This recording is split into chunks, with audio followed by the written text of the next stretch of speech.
చాలామందికి అర్థం కాని విషయం వైసీపీలో, అసలు వైసీపీలో ఏం జరుగుతోంది, ఎలా ముందుకెళ్తుంది పార్టీ, చాలామంది సీనియర్లు మౌనంగా ఎందుకున్నారు అనేది చాలామందికి అర్థం కావట్లేదు. వాస్తవానికి హార్డ్ కోర్ రీజియన్గా వైసీపీకి ఉన్న రాయలసీమలో అయితే ఖచ్చితంగా మౌనం రాజ్యం వెళ్తుంది వైసీపీలో అనేది. వైసీపీకి చాలామంది రాజకీయ ఉద్దండులు అక్కడ లీడర్లుగా ఉన్నారు.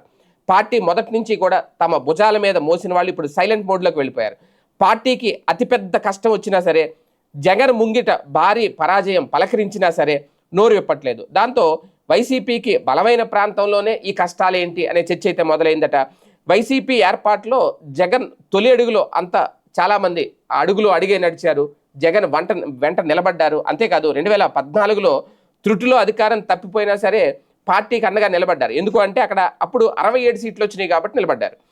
అలాగే 2019లో ఒక రకంగా వాళ్ళందరి కృషి వల్ల మళ్ళీ అధికారంలోకి వచ్చేశారు. అది కూడా భారీ విజయం 151 స్థానాలతో.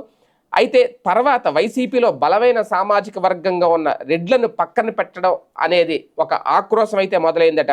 అందుకే ఏపీ చరిత్రలో ఎప్పుడూ లేని విధంగా ఏకంగా 50 మందికి పైగా రెడ్డి సామాజిక వర్గానికి సంబంధించిన ఎమ్మెల్యేలు గెలిస్తే వారికి పదవుల విషయంలో సరైన న్యాయం జరగలేదు అనేది వాళ్ళ మనసులో బలంగా ఉంది అనేది, దానివల్లే వైసీపీలో ఉంటూనే వాళ్ళు అసంతృప్తితో కొనసాగారు.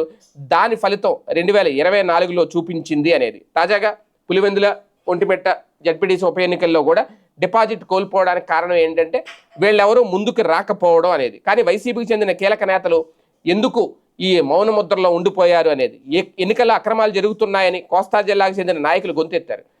మాజీ మంత్రులు పేర్ని నాని, అంబటి రాంబాబు లాంటి వాళ్ళు దాదాపుగా ప్రతిరోజు మీడియా ముందుకు వచ్చి చెప్పారు.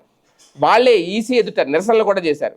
కానీ బలమైన సీమ సామాజిక వర్గం నుంచి కీలక నేతలు ఎవరు పెద్దగా నోరు విప్పలేదు అనేది ఇక్కడ గుర్తు చేస్తున్నారు. అంటే వాస్తవానికి ఏడాది పైగా అయిపోతుంది వైఎస్ఆర్సీపీ ఓడిపోయి.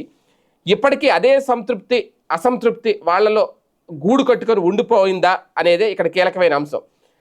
అధినాయకత్వం ఇప్పటివరకు జోక్యం చేసుకుని వాళ్ళకి ఎందుకు భరోసా ఇవ్వలేకపోయింది అనేది కూడా ఒక ప్రశ్న. ఇచ్చుంటే వాళ్ళు ఎలా ఉండేవారు కాదు కదా అనేది. ఏది ఏమైనా ఇప్పుడు వాళ్ళు రంగంలోకి దిగితే కానీ వైఎస్ఆర్సీపీ ముందుకు నడవదా అనేది, వాళ్ళలో ఉన్న ఆవేదన కానీ అసంతృప్తిని కానీ పోగొట్టాలి అంటే జగన్మోహన్ రెడ్డి వల్లే అవుతుంది అనేది. పార్టీలో పెద్ద నాయకులు చాలామంది ఉన్నారు. కర్నూలు, అనంతపురం అలాగే చిత్తూరు జిల్లాలకు సంబంధించిన నేతలు ఇప్పటివరకు స్పందించట్లేదట, సైలెంట్గా ఉన్నారు. మొత్తం మీద చూసుకుంటే కనుక వైసీపీలో ఒక బలమైన సామాజిక వర్గంలో ఈ అంతర్మతనం అయితే కొనసాగుతుంది. దాని ఫలితం, దాని ఎఫెక్టు వైసీపీకి ఒక గట్టి దెబ్బలు తగలడానికి కారణమవుతుంది అనేది రాజకీయ విశ్లేషకుల అభిప్రాయం.